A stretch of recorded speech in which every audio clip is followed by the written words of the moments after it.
Баарыңыздарга салам. Бүгүн биз сиздер менен Intrade бар жөнүндө сүйлөшөбүз. Кантип пополнение кылыш керек и кантип достор Intrade бардан торговля кылыш керек, ошолордун баарын сиздерге түшүндүрүп айтып беремин. Итак, ссылканы именно ушул Intrade бардын ссылкасын видеонун астына калтырамын. Ушул жака кирип регистрация өтсөңүздөр болот. Жана достор, пополнение кылыш үчүн биз сиздер менен VK Wallet кошелек менен колдонобуз достор. Итак, давайте биз сиздер менен пополнение кыла берели. Так, Морики экинчи вкладка пополнение и Морики VK Wallet кошелектун ссылкасындагы видеонун астына калтырамын. Сиздер ушул жактан регистрация өтүшүңүздөр керек и жана азыр дальнейший мен сиздерге көрсөтүп айтып түшүндүрүп беремин. Бул жака логин паролду жазабыз. Важный момент достор, VK Wallet'ten регистрация өткөндөн кийин кайра войти кыласыздар. Мынакей войти кылгандан кийин сиздин почтаңыздарга ссылка жөнөтүлөт. Ошол почтаңыздарга киресиздер дагы и ошол ссылканы баскандан кийин сиздер автоматически аккаунтуңуздарга кирсеңиздер болот достор. Итак, азыр көрүп турабыз. Биякта пока что сообщение келе элек. Же Морики экен. Да, могул экен. Ушуну басабыз. Баскандан кийин биз сиздер менен автоматически өзүбүздүн кошелегибизге киребиз достор. Вайтини басабыз. И бул жактан биз главный страницасына кирдик VK Wallet'тин и бул жакта биз эмне кылабыз?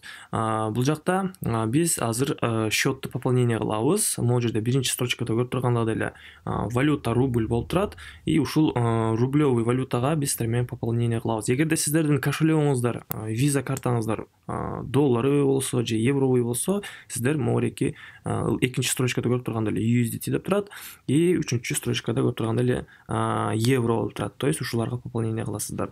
Меники рубль, ошондуктан мен достор рублевойду выбирать этемин. Кантип кайсы способ менен пополнение кыламын? Мен азыр достор Kiwi менен с помощью Kiwi пополнение кыламын. Так, канча суммага? 5000 рубльга. 5000 рубльга продолжить басабыз и азыр бизди башка сайтка перенаправлять этет. Оплатить баскандан кийин бул жерде сиздин өзүңүздөрдүн картаңардын номериңерди жазасыздар. Kiwi кошелектун. Так, мен өзүмдүн номеримди жазамын.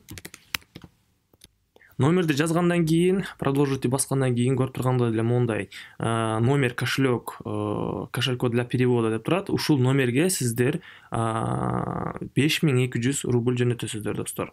Могул жерде копировать деген бар, ушуну басасыздар. Андан кийин өзүңүздөрдүн Kiwi кошелегиңиздарга киресиздер. Переводы дегенди басасыздар и могул жерде перевод на Kiwi кошелек деп турат. Ушуну басасыздар. Бул жака ошол номерди жазасыздар. Бул жакта жазылуу турганды и сумма к оплате 5200 рубль достор. 5200 рубль. Переводду басабыз. Переводду баскандан кийин бул жерде биз сиздер менен 5200 рубль деп жазабыз и дагы бир жолу карайбыз. Дагы башка эмнени жазыш керек экен. Так, болду да. Эч нерсе керек жок экен башка. Так, оплатить басабыз. Подтвердить басабыз. И номериңиздерге азыр SMS келет. Ошол SMSти бияка жазасыздар. Жазгандан кийин автоматически, то есть продолжить баскандан кийин сиздер уже акчаңыздар жөнөтүлөт. Номерди жаздык. Продолжить басабыз. Платеж проведен деп турат. Отлично, биз сиздер менен акчаны жөнөттүк и биз сиздер менен могул жерде я оплатил дегенди басасыздар. И күтөбүз. Итак, мынакей достор, биздин суммабыз, переводубуз VK Wallet'ке түштү и азыр биз ушул акчаны Intrade барга перевод кылабыз. Итак, Intrade барга кантип перевод кылабыз? Бул жерде Intrade бар деген вкладканы басабыз. Баскандан кийин Морикинде экинчи строчкада пополнение бул, ушака киребиз и Морикинде VK Wallet деп турат, ушуну басабыз. Биз сиздер менен азыр ровно 5000 рубль пополнение кылбайбыз.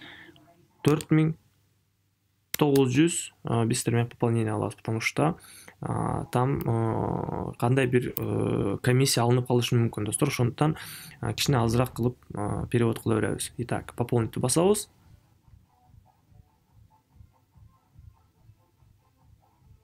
Пополнить баскандан кийин сумма к оплате 4900 рубль деп турат.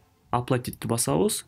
Подтвердить басабыз. Достор, эгерде сиздин так, на указанном кошельке недостаточно средств дейт. Так, почему? Мынакей достор, автоматически тияктан неправильно кичине ошибка болуп чыгып атыптыр пополнение кылып атканда, билбейм эмнегедир, бирок бизге биздин счетубузга акча түшүптүр достор. Мынакей көрүп тургандагы деле 5201 рубль пополнение болуптур достор.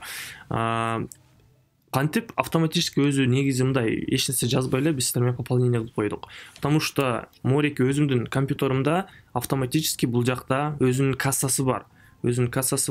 И если биз азыр мына обновить бассак, биздин суммабыз уже азайган болот. Так, мынакей 5000 рубль бизге уже перевод болуптур. Просто мындай да достор, если телефон аркылуу сиздер пополнение кылып атсаңыздар, сиздер по-любому браузерден киресиздер, туурабы? Бул жакта деле браузер менен киресиздер и интернет барга деле браузер телефон менен аркылуу киресиздер. Ошондо перевод кылып атканда бул жакта эч кандай реквизит жазууга керек эмес достор. То есть автоматически жөн эле пополнить сумманы басасыздар и пополнить баскандан кийин автоматически перенаправляет этет өзүнүн браузериңиз ВК Walletке и автоматически бул жакта уже запрос келген болот и запрос уже автоматически интернет барга түшөт достор. Болду. Бул жакта достор эч кандай кыйынчылыгы жок. Эгерде сиздерде виза карта болсо же болбосо башка способ менен пополнение кылам десеңиздер, мынакей достор бул жакта аябай көп түрлөр бар. Мынакей Юмани аркылуу пополнение кылсаңыздар болот ВК Walletке.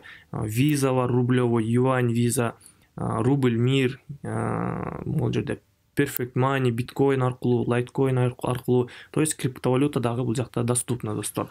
Итак, эми биз сиздер менен пополнение кылдык, дальше эмне кылабыз? Дальше биз бул жакта торговля кылабыз. Жана менде группа бар достор. Күн сайын каждый день с понедельника по пятницу биз группада подписчиктер менен торговля кылабыз. Кечки саат Кыргызстан убактысы менен кечки саат 8-де, по московскому времени саат 5 болуп калат. В общем 8-де мен достор бул жакта сигнал бере баштайм уже. Кандай сигналдар? Например, начинаем торговлю через 15 минут. То есть баштаардын алдында мен сиздерди уведомлять этем, канчада баштайбыз, канча мүнөттөн кийин баштайбыз. И ошого чейин сиздер уже даяр болушуңуздар керек. 15 мүнөт өткөндөн кийин биринчи сигналдар келе баштайт уже. Мынакей евро аут 5 минут ниже. То есть смс келдиби Telegram каналыңыздарга, сиздер сразу платформага киресиздер и евро аут валютаны издейсиздер. Мынакей евро аут 5 минут ниже деген смс келди. Биз сиздер бул жакта сразу евро аут деген валютный параны карайсыздар. Мынакей евро аут. Времяны 5 минутка коесуздар и достор, самое главное, сиздер по минимальной ставке сиздер сделка ачышыңыздар керек. Минимальная ставка канча бул жакта? Бул жакта 50 рубль. 50 рубльдү жазасыздар и 5 минутка на понижение ачасыздар. Болду достор. 5 мүнөттүн ичинде биздин сделкабыздын жыйынтыгы чыгат. Эгерде ушул линиянын 5 мүнөттүн ичинде 5 мүнөттүн аягында графигибиз ылдый да болсо, биз сиздер менен 79% прибылга кетебиз достор. То есть биздин доходубуз 39 рубль болот достор. 39 рубль. Мынакей көрүп тургандай эле азыр графигибиз ылдыйга түшүп баратат. Биздин сделкабыз пока что плюска жабылып жатат. И мынакей азыр графигибиз именно ошол сделкабыздын ачкан сделкабыздын тушунда турат. Сделкабыздын ачкан тушунда турса, значит бизде возврат болот. Если сделкабыз именно ошол котировкада жабылса. Давайте биз сиздер менен азыр бир башка валютный параны карайбыз и бир сделка ачып көрөбүз, да? Мен 50 рубль эмес. Так, давайте 100 рубльга ачамын. 100 рубльга. Анализ достор. Анализди кийинки видеороликтерде мен сиздерге көрсөтө баштайм уже. Кантип анализировать этиш керек, кантип сделкаларды ачыш керек, кантип туура ачыш керек. Ошолордун баардыгын достор менин YouTube каналымда көрсөңүздөр болот. Кийинки примерно эртең же бүрсү күнү мен сиздерге жаңы видеоролик чыгарамын. Ошол жакта сиздер кантип сделка туура ачыш керек, кандай стратегияны применять этиш керек, ошолордун баардыгын достор мен сиздерге көрсөтүп, түшүндүрүп сиздерге үйрөтөмүн. Итак, бул жерде азыр валютная пара аут USD болуп турат. Бул жерде көрүп тургандай деле нисходящий тренд болуп турат. Могу жерде рисование бар. Экинчини басып туруп, бул жерде уровень поддержканы түзсөк болот. Мынакей достор, уровень поддержки и уровень сопротивления деген дагы бар мынакей. Уровень сопротивления. Көрүп тургандай деле ушул коридордун ичинде графигибиз ойноп турат достор. Кайсыл жака ойноп атат? Ылдый жака, то есть нисходящий. Нисходящий бул когда график ылдыйга мындай акырындык менен түшүп баратканда бул нисходящий тренд болот. А восходящий тренд ушундай эле система, только наоборот. Когда график өйдө көздөй кетип атканда бул уже восходящий тренд болуп калат. Итак, бул жерде как раз бизде бул жерде касание болуп тур. Мынакей, бул жерде бизде касание болуп тур. Так, давайте цветти алмаштыралы акка. Мынакей, бул жерде касание болуп тур, уровень поддержкага касание болгондон кийин биздин графигибиз не болду?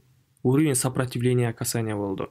То есть уровень сопротивлениядан биз сиздер менен продажага алабыз, то есть на понижение, а уровень поддержкага тийгенде биз сиздер менен на повышение алабыз достор. Болду. Бул жакта эч кандай кыйынчылыгы жок. Если түшүнбөй атсаңыздар, акырындык менен түшүнөсүздөр.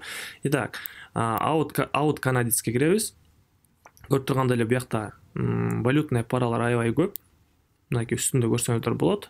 Ар бир вкладкага кирип графиктерди карасаңыздар болот. Мынакей аут канадец, аут франк, аут GBP, евро доллар деген дагы бар бул жерде. Мынакей евро доллар. Евро долларды карасак, бизде азыр бул жерде кичине непонятный ситуация болуп тур. Ну, в принципе, давайте бул жерде биз сиздер менен азыр 3 мүнөткө 100 рубльга на понижение ачабыз. Итак, достор, менин азыр планым ушул 5000 рубльдан хотя бы 20-10 000 рубльга жетиш. Биринчи сделкабыз плюска жабылды, мынакей. Историядан көрсөк болот, вин болуп турат. Биз сиздер менен понижениега чыкканбыз, то есть вниз. Көрүп тургандай эле график ылдыйга түштү. Биздин прогнозубуз туура болду и биз сиздер менен прибыльга кеттик, достор. Прибыльга кеттик. 39 рубльга плюс биздин начальный 50 рубль ачкан суммабыз ал дагы биздин кошелегибизге бияка түштү. И давайте, достор, биз сиздер менен азыр дагы бир сделка ачып көрөбүз. Дагы бир сделка ачабыз. Так, out USD. Валюталарды карайбыз. То есть где попало, мындай түшүнбөсөңүздөр дагы сделка ача бербейсиз. Эгер түшүнбөй туруп дагы сделка ача берсеңиздер, конечно же сиздердин акчаңыздар жоголо берет, то есть утула бересиздер. Эгерде группа аркылуу торговля кылам десеңиздер, морейки группа аркылуу ссылканы телеграмга, өзүмдүн телеграмыма ссылканы видеонун астына калтырамын. Ошол жака кирип мага группа аркылуу жазсаңыздар, мен силерге дальше түшүндүрүп берем эмне кылыш керек экендигин.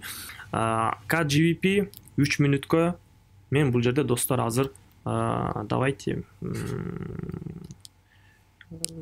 200 рубльга 3 мүнөткө мен бул жерде азыр продажага аламын. Эмнеге бул жерде мен продажага алып жатамын? Давайте мен силерге түшүндүрүп айтып кетейин. Так, бул жерде бизде азыр уровень как раз мындай жакшы уровеньде турат да, биздин графигибиз. Так, кандай түшүндүрүп берсем силерге? Так, бул жерде уровень бар, достор. Мынакей. Бул жерде уровень бар. Уровеньди кандай билсек болот? График всегда кайсыл бир уровеньде токтоп туруп, кайра разворот болот, достор. Мынакей, бул жерде көрсөк болот. Бизде падение болду, график кайра көтөрүлдү. Каяка көтөрүлдү? Морейки уровеньге. Азыркы мен уровеньди койдум го, бул жерге. Ушул уровеньге тийди. Касание болду и разворот болду. Разворот болуп туруп, андан кийин биздин уровеньибизди пробитие кылып өйдөгө кетти. Бирок пробитие болгондон кийин кайра падение болду. Падение кайсыл уровеньге? Именно ушул көк уровеньге тийди и кайра разворот болду. То есть график всегда уровеньден уровеньге кетет, достор. Ушуну билип алыңыздар. Пока что, так, давайте биз сиздер менен графикти карап көрөбүз. Так, евро USD биздин сделкабыз жабылыптыр. Биз сиздер менен бул жерде на понижение сделка ачкан болчук. Биздин сделкабыз мынакей, көрүп тургандай эле 100 рубль сделкабыз жабылыптыр. 82 рубль биздин прибылибиз. И азыр дагы бир сделка ачабыз бул жерден. Так, евро доллар бизде бул жерде двойная вершина болуп турат. Биз бул жерде 3 мүнөткө азыр 200 рубльга на понижение ачабыз. Итак, бул жерде стратегия фигура двойная вершина болуп турат. Двойная вершина. Так, мен силерге азыр көрсөтүп кетейин кандай бул двойная вершина. Двойная вершина бул морейки, мынакей, достор. Мындайча айтканда эки тоо болуп турат да, мондай бул жерде. 2 тоо. Биздин астыбызда мореки уровень бар. Мынакей дагы бир жолу көрсөтөм уровеньде. Мына жерде касание болгон. То есть от уровня поддержки сопротивление касание болуп кайра ылдыйга түштү. Бизде бул жерде уровеньдер бар экен. Мынакей дагы бул жерде уровень бар экен. И могул жерде дагы уровень бар экен, Мынакей. Уровень поддержкага түштү. Кайра мореки уровеньге касание болду. Кайра ылдыйга түштү. Кайра уровень поддержкадан сопротивленияны пробитие кылды. Биздин экинчи уровень сопротивлениябызга касание болду. Кайра ортоңку уровень поддержкабызга касание болуп туруп и биздин пробитие кылды. То есть бизде пробитие болду, уровень поддержки. Мынакей. Дальше. Бул жерде уровень бар. Мынакей. Бизде бул жерде мондай двойная вершина болуп турат. Бул фигура деп коет достор. То есть фигура двойная вершина всегда мындай өзүн мындай отрабатывать этет да, өзү негизи. Морекинде двойная вершина көрүп калсаңыздар и астыңыздарда ушундай уровень поддержки бар болсо, смело 5 минуткө, 10 минуткө, то есть предыдущий расстоянияны карайсыздар. Эгерде 1 минут, 3 минут аздык болсо, сиздер 5 минуткө ачасыздар сделканы. Аны кандай определять этесиздер? Мен силерге азыр көрсөтөмүн. Мурунку ситуацияны караганда могул жерде көрүнөт өзү негизи. Бизде азыр график 1 минутту турат. 1 минуттук графикте. То есть бир свеча, мореки бир линия, мореки бир кызыл линия, бул 1 минуттук свеча. 1 минуттан кийин жаңы свеча ачылат морекиндей болуп. Көрүп тургандагыдай эле бул жерде 1 минуттук график и биз бул жерде предыдущий ситуацияны карайбыз, именно ушул поддержканы. Если биз сиздер менен бул жерде 3 минуткө сделка ачсак, сделкабыз жабылмак экен. Ошондуктан достор бул жерде мен 3 минуткө на понижение ачтым. Азыр пока что көрүп тургандай эле могу 3-чү сделкабыз минуска жабылып жатат.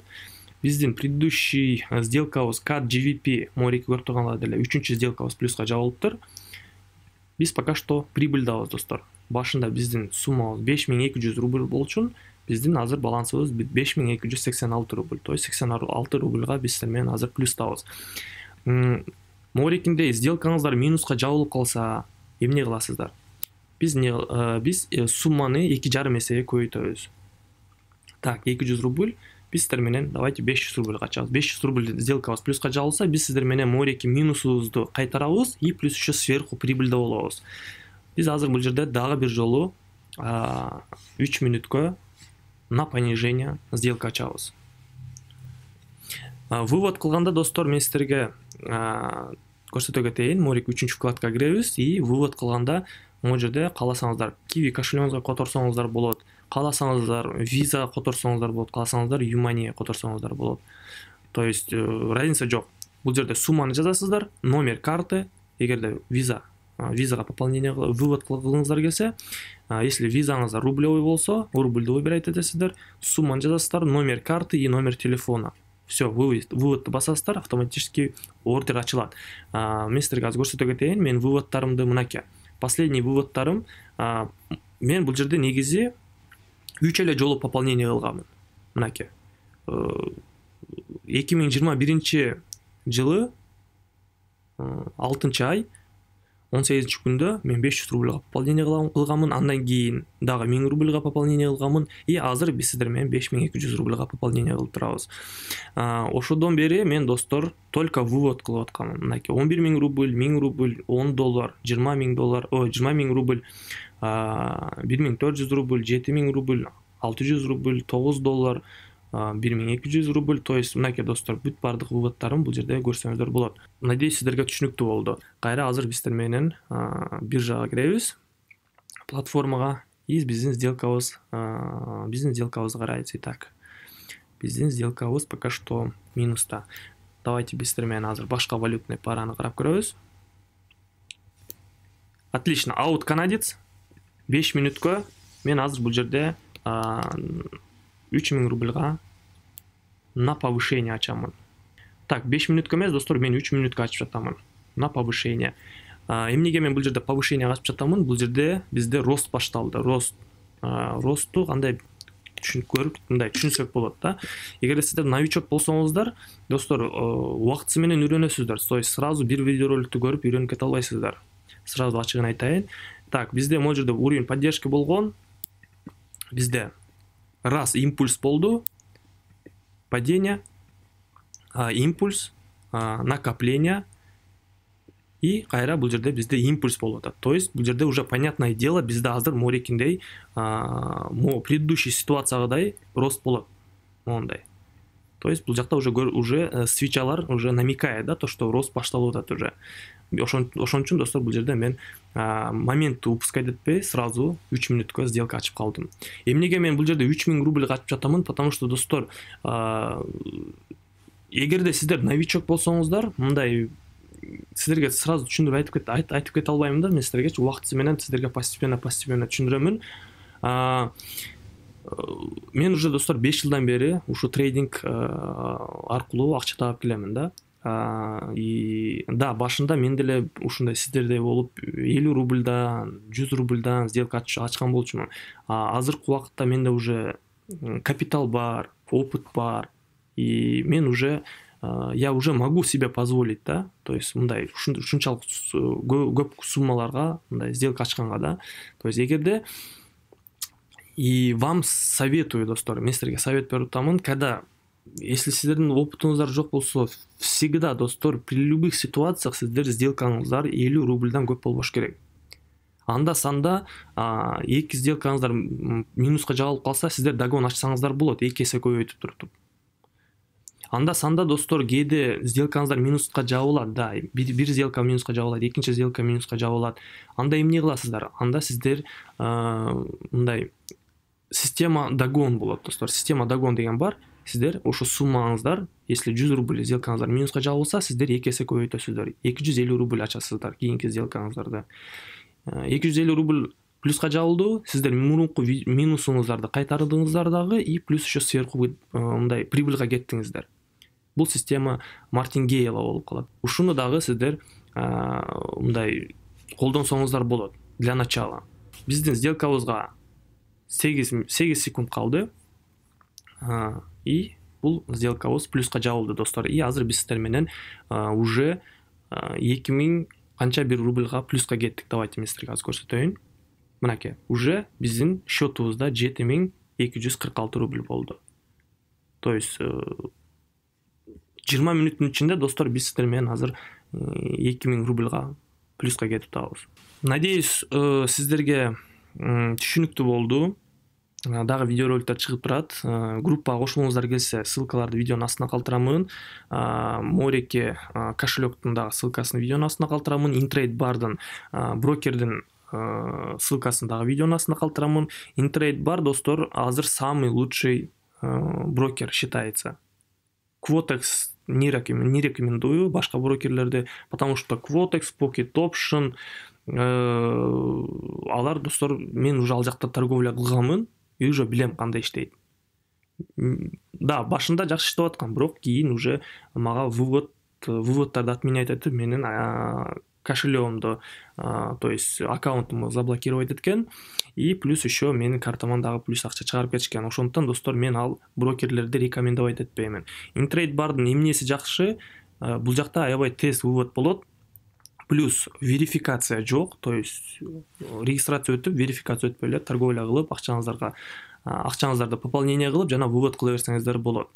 Ушу менен, достор, видеоролик бүттү деп ойлоймун бүгүнкүгө. Пока что видеороликке лайк басыңыздар, комментарий жазыңыздар, достор. Комментарий көбүрөөк жазыңыздар. То есть кайсы жерлер түшүнүктүү болуп атса, сиздер ошо комментарий жазып койсоңуздар болот. Кийинки видеодо мен силерге ошолорду айтып түшүндүрүп кетемин. Барыңыздар саламат болуңуздар. Кийин көрүшкөнгө чейин. Всем пока.